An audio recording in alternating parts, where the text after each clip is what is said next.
Assalamualaikum warahmatullahi wabarakatuh.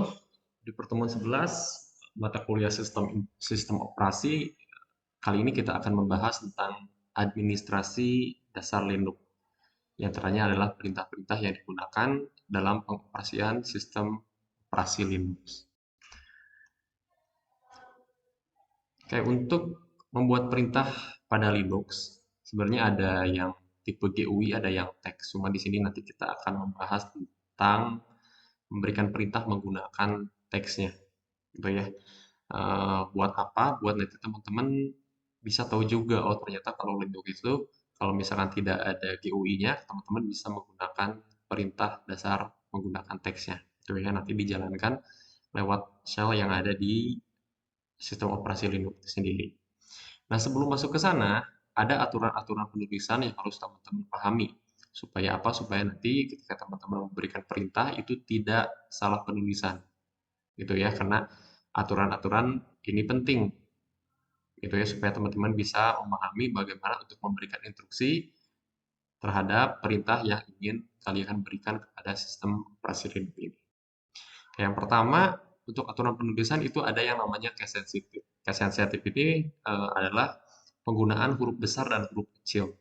Nah, kalau di dalam Linux, sama seperti bahasa pemrogram Python gitu ya, untuk penggunaan huruf besar dan huruf kecil itu sangat berpengaruh, gitu ya. Kalau misalkan nanti teman-teman memberikan perintah eh, copy gitu ya, misalkan CP itu harus diperhatikan penggunaan huruf besar dan huruf kecilnya. Jadi harus sesuai dengan aturan. Kalau dalam aturannya harus menggunakan huruf besar, maka gunakan huruf besar. Kalau huruf kecil, maka gunakan huruf kecil. Jadi harus sesuai dengan rule yang ada di dalam Linux-nya itu sendiri. Gitu ya. Jadi itu namanya case sensitive. Gitu ya. Jadi pengguna huruf besar dan huruf kecil itu berpengaruh terhadap instruksi yang diberikan. Kalau kalian salah penggunaan hurufnya, maka akan terjadi error atau perintah yang kalian instruksikan tidak akan dijalankan. Lalu yang kedua, penggunaan tanda baca dan juga spasi. Nah, khususnya pada penggunaan slash dan backslash. Gitu ya. Biasanya kita tuh sering salah penggunaan, apakah ini backslash ataupun slash. Gitu ya. Kalau misalkan teman bikin instruksi, ada yang error, oh ternyata salah. Harusnya backslash, teman-teman menggunakan slash. Juga titik dan juga koma gitu ya. Jadi harus diperhatikan. Nah, beberapa tanda baca seperti itu juga akan berpengaruh gitu ya. Jadi kalian harus jeli dalam memberikan perintah di dalam sistem operasi Linux ini. Pun termasuk spasi gitu ya. Jadi teman-teman kalau nanti saat memberikan nama terhadap file yang kalian buat, perhatikan apakah mengandung spasi atau tidak, baik di awal maupun di akhir huruf. Kan suka tidak nggak ngeh gitu ya, oh ternyata ada spasinya. Nah, padahal penggunaan spasi juga itu harus diperhatikan. Lalu yang ketiga, ejaan dari kata perintah yang digunakan. Pastikan ejaannya itu benar, gitu ya. Misalkan add number harus add number, add, num, br gitu misalkan. Jadi perintah-perintahnya gitu ya harus benar.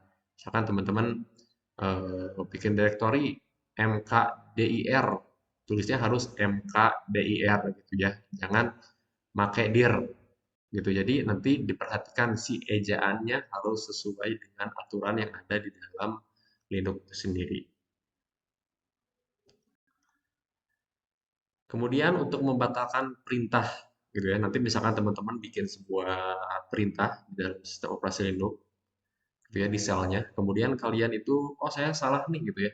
Lalu pengen dibatalkan untuk instruksi yang kalian buat itu. Nah, kalian bisa menggunakan perintah di keyboard dengan menekan tombol CTRL plus C atau CTRL plus Z. Jadi ini adalah perintah untuk membatalkan suatu instruksi, gitu ya. Nah, dengan kalian menekan ini, maka nanti otomatis perintah yang kalian jalankan itu akan dibatalkan atau dihentikan. Oke.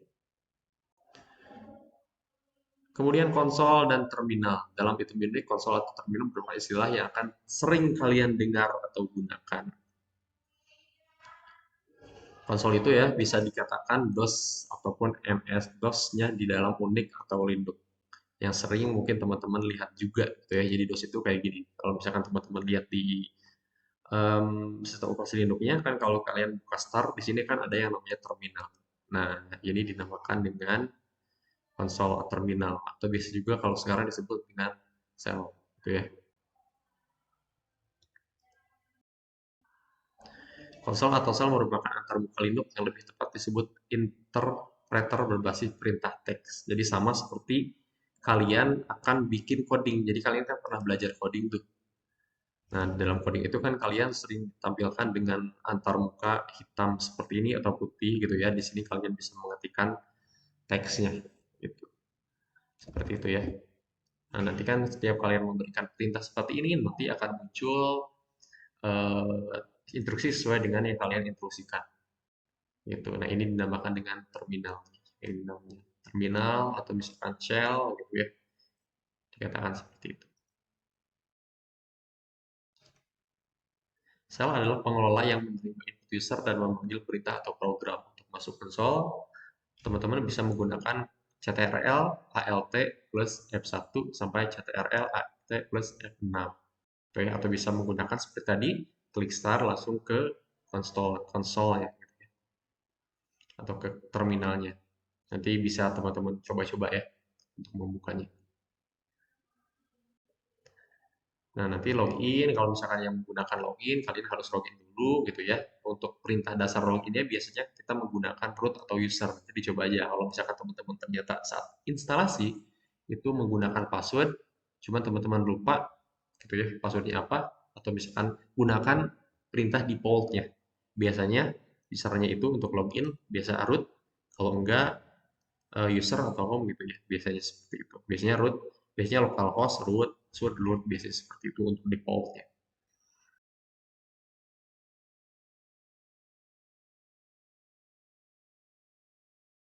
Nah, ini juga sama untuk membukanya.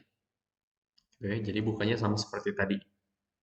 Gitu ya, kalian tinggal di start, lalu terminal. Itu nanti otomatis terbuka seperti ini. Ini tampilannya sama ya. Nah, cuman mungkin di sini ada dua nih. Kalau misalkan tadi saya dibuka di sini kan, di sini terminal gitu ya. Nah, di sini kan ada root at slack. Ini berarti akarnya atau home-nya lah kalau yang di saya namanya root. Lalu titik dua di sini ada tanda pagar nih. Nah, kalau misalkan teman-teman lihat di modul atau di slide, ini bukan tanda pagar tapi tanda dolar. Nah, beda kan? Lalu apa sih perbedaannya? Maksudnya apa gitu ya? Antara pagar dengan dolar. Kalau dolar ini menunjukkan dia sebagai user biasa gitu ya. Nah, kalau misalkan teman-teman menggunakan tandanya seperti ini, pagar itu biasanya admin sebagai admin. Jadi bedanya gitu. Kalau dolar user biasa, kalau tanda pagar keras ini sebagai admin.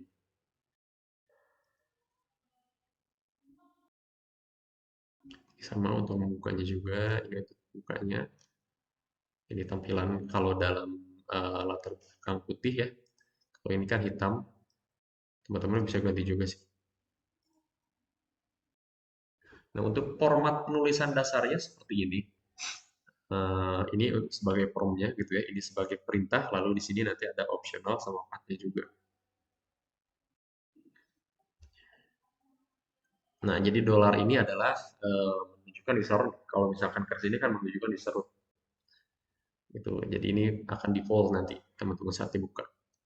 Kemudian untuk perintah jalan untuk format penulisan perintahnya, nanti di sini ada nama perintahnya apa, itu banyak ya nanti perintahnya itu, kemudian argumennya itu. Contohnya misalkan seperti ini, man ls ini adalah perintahnya, gitu ya. Jadi ini untuk melihat halaman manual dari perintah ls option, gitu ya. Jadi perintahnya seperti ini, man ls. Kita coba dulu di sini, man ls. Nah, jadi kayak gitu ya. Untuk pembuatannya, untuk penulisan apa perintahnya.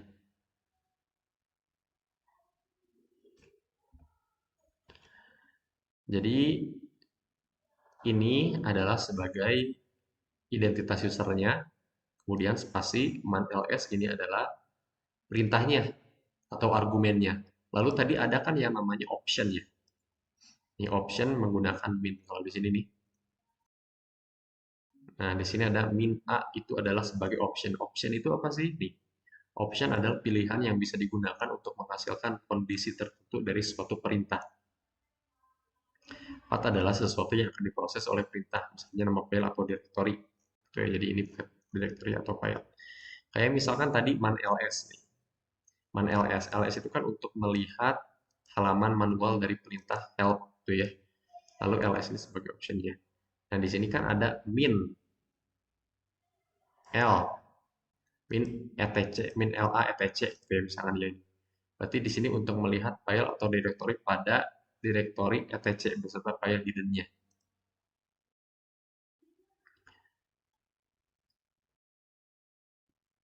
Kita coba nih, min ls min ls strip la slash etc, kita coba tuliskan dulu.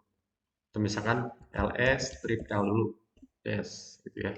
Nah, nanti akan menampilkan directory yang ada di dalam PC yang kita installkan. Kalau di sini kan saya menggunakan VirtualBox ya, berarti di dalam file ini ada file ini aja nih, desktop, dokumen, download, musik, picture, public, template, video. Kita bukti ya kan ya, kita lihat ya. Kita lihat ke file manajernya. Nah, ini nih. Sama kan ya. Jadi di home folder itu ada folder desktop, dokumen, download, musik, picture, public, template, dan video. Gitu. Lalu di sini ada etc, kita masuk ke etc gitu ya. Kita coba ls la directory etc. Nah, ini adalah file etc atau file lainnya gitu ya yang di dalam directory.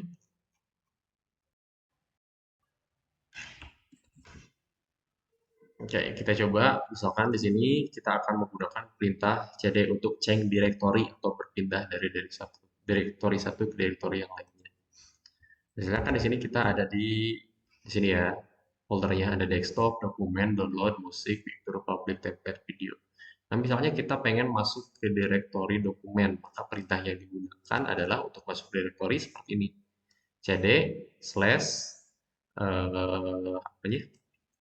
Nama foldernya, kemudian nama foldernya lagi. Karena di sini saya menggunakan root ya, untuk nama itunya bukan home, maka nanti kita tulisnya root. cd, kemudian slash, root, lalu kita masuk ke dokumen s. Nah, di sini dituliskan nih, ada pesan kesalahan, pesan error. No such file directory. Coba, kenapa teman-teman? Ada yang tahu nggak alasannya? Alasannya karena kita coba dulu cd slash root slash document s. Nah, kalau sekarang udah benar masuk ke file dokumen. Nah, kira-kira menurut kalian, menurut teman-teman, apa yang menyebabkan ketika saya menuliskan ini malah error, malah salah? Ini ada no such file or directory gitu ya. Harusnya tidak ditemukan. Sedangkan ini juga sama aja gitu ya. Saya menggunakan menuliskan seperti ini tapi bisa berhasil masuk. Ada yang tahu? Betul ya. Jadi alasannya karena balik lagi ke aturan penulisan yang tadi yang di atas di sini. Di sini kan ada aturan penulisannya ya. Nah, case sensitif penggunaan huruf besar dan huruf kecil. Oke, lihat nih. Di sini nama folder dokumen itu diawali dengan huruf besar. Maka otomatis ketika saya menuliskan change directory atau cd slash root slash dokumen, tapi D-nya adalah huruf kecil, maka dia tidak akan terbaca. Kenapa? Karena huruf yang saya masukkan di sini kecil. Harusnya huruf besar. Ketika saya menggunakan huruf besar, itu baru bisa terbaca, gitu ya, dan bisa masuk ke folder ini. Gitu. Kita lihat lagi ls slash total 0. Ya, kita lihat folder dokumen ini isinya ada apa. Ternyata tidak ada apa-apa alias kosong. Kita coba lihat folder dokumen isinya ada apa. Kosong ya, nggak ada apa-apa ya. Jadi di sini totalnya adalah oke, lanjutin.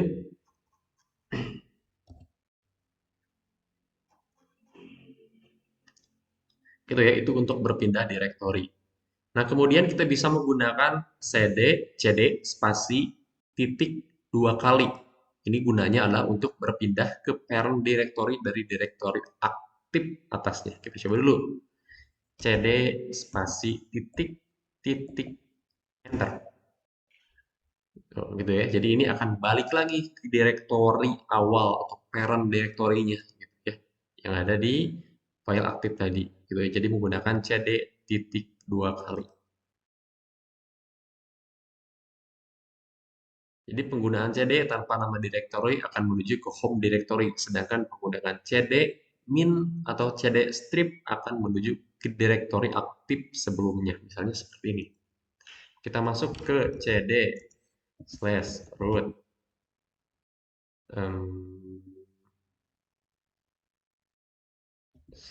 Kita coba dulu. Di sini ada apa aja ya?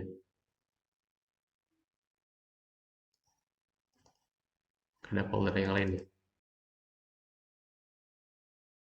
Ya kita misalkan cd root download gitu ya.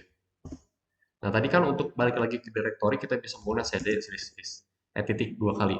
Nah, kalau titik dua kali ini adalah digunakan untuk kita balik lagi ke home directory-nya, home home file directory home-nya.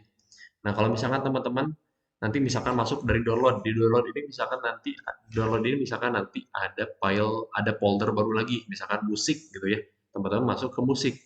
Nah, dari musik kalian pengen balik lagi ke download itu kalian tidak menggunakan perintah cd spasi titik dua kali, tapi kalian menggunakan cd strip gitu ya, enter gitu ya. Jadi nanti akan masuk ke file yang sebelumnya. Harusnya seperti itu. Sesuai dengan kalau sesuai yang ada di sini ini. CD stripnya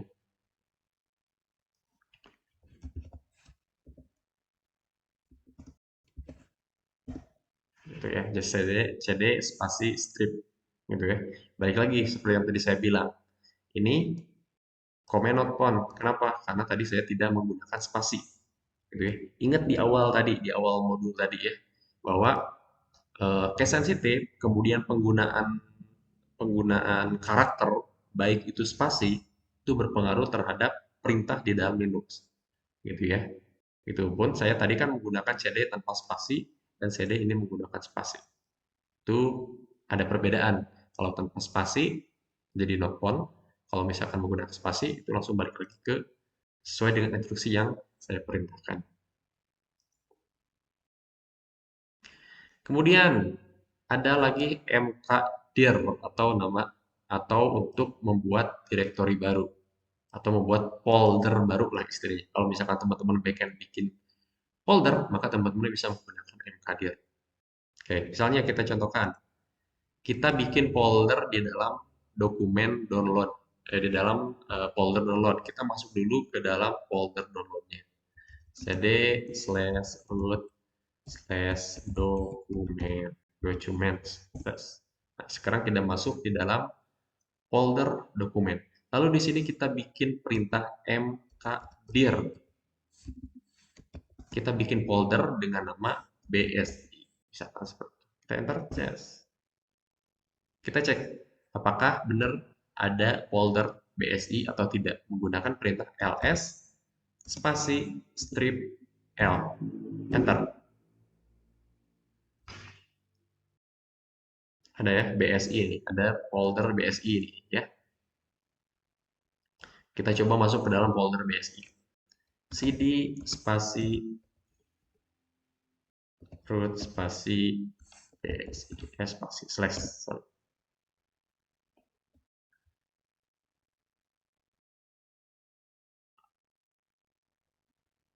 Kalau misalkan langsung, oh, nanti harus seperti ini. cd root dokumen BSI gitu ya. Jadi harus dipanggil satu-satu. Kalau dari root ke dokumen ke BSI gitu ya. Jadi kalau misalkan tadi pemanggilan seperti ini langsung ke BSI-nya, ini ada dokumen yang terlewat. Kalau langsung ke CD BSI dia juga bingung seperti apa gitu ya. Jadi mungkin sebenarnya ada cara, ada shortcutnya. Cuman kan kita belajar dari awal jadi teman-teman supaya nggak pusing. Nah, kita sekarang udah ada di folder BSI. Kita coba tadi CD strip. Nah, sekarang kan ada di dokumen gitu ya. Jadi ini untuk pembuktian bahwa kalau kalian ingin balik ke folder selanjutnya sebelumnya, maka kalian bisa menggunakan min.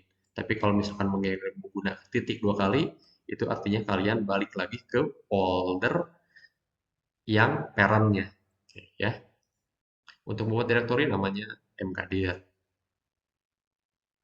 Lalu ada yang namanya rmdir, ini adalah untuk menghapus direktori gitu ya. Oke, kita coba dulu. rmdir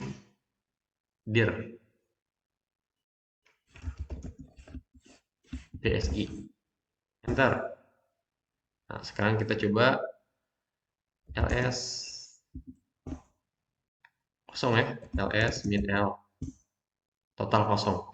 Jadi sekarang sudah tidak ada BSI-nya. Kalau tadi kita tuliskan perintah seperti ini kan itu ada BSI munculnya. Tapi ketika kita sekarang berikan perintah yang sama, itu totalnya kosong gitu ya. Maksudnya tidak ada perintah, tidak ditampilkan seperti ini nih. Kenapa? Karena kita sudah menggunakan rmdir sebelumnya. Rmdir itu adalah untuk menghapus direktori gitu ya. Jadi tadi kita menggunakan perintah rmdir spasi BSI yang artinya kita menghapus direktori atau folder BSI di dalam folder dokumen.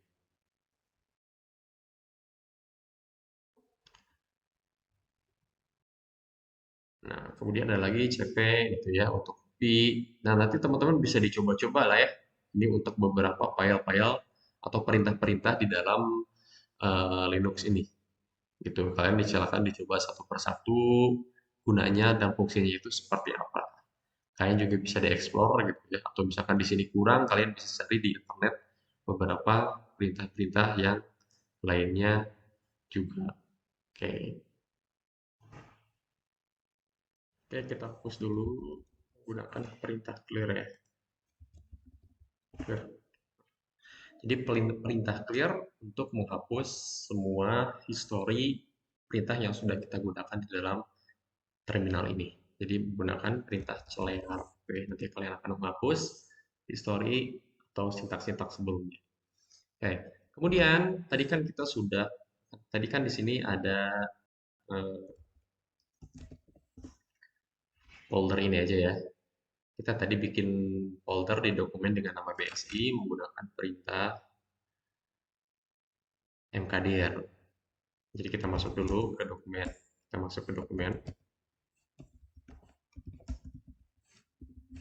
dengan menggunakan perintah cd.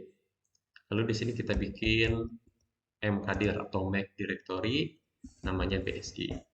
Kita masuk ke folder BSI, caranya cd slash root slash dokumen slash BSI. Nah, sekarang kita akan bikin file dalam folder BSI. Nama filenya tes gitu ya. Caranya bagaimana? Untuk membuat file kita bisa menggunakan perintah cat. Cat kemudian tanda panah atau lebih besar dari gitu ya.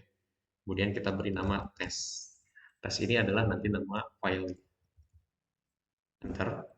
Nah, kemudian si filenya ini nanti kita akan beri isinya apa. Itu misalnya di sini kita tuliskan kuliah BSI aja. Ya. Kemudian untuk menutupnya atau menyudahi perintahnya atau menuliskan eh, kalimat di dalam file txt. Jadi tes ini nanti bentuk filenya adalah txt. Atau kalau kalau kalian bisa nulis biasanya di Notepad atau Wordpad itu nanti bentuknya seperti ini. Nah, untuk menyelesaikannya, misalkan saya udah gitu, tidak mau melanjutkan, maka teman-teman bisa klik di keyboard perintah ctrl plus D, gitu ya. Ctrl plus D nanti akan selesai untuk pembuatan file.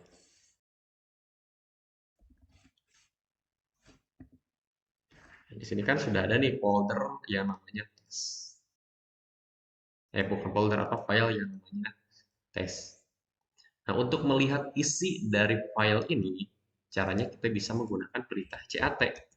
Lalu spasi nama filenya apa. Kita enter. Yes. Nah, isinya tadi kan ada kuliah BSI aja. Perbedaannya kalau misalkan menggunakan perintah seperti ini, lebih besar dari, itu kita akan membuat file. Nah, kalau misalkan untuk melihatnya, kita hanya memanggilnya saja. Sesuai dengan instruksi yang ada di sini nih. Ya, ada ya di sini ya.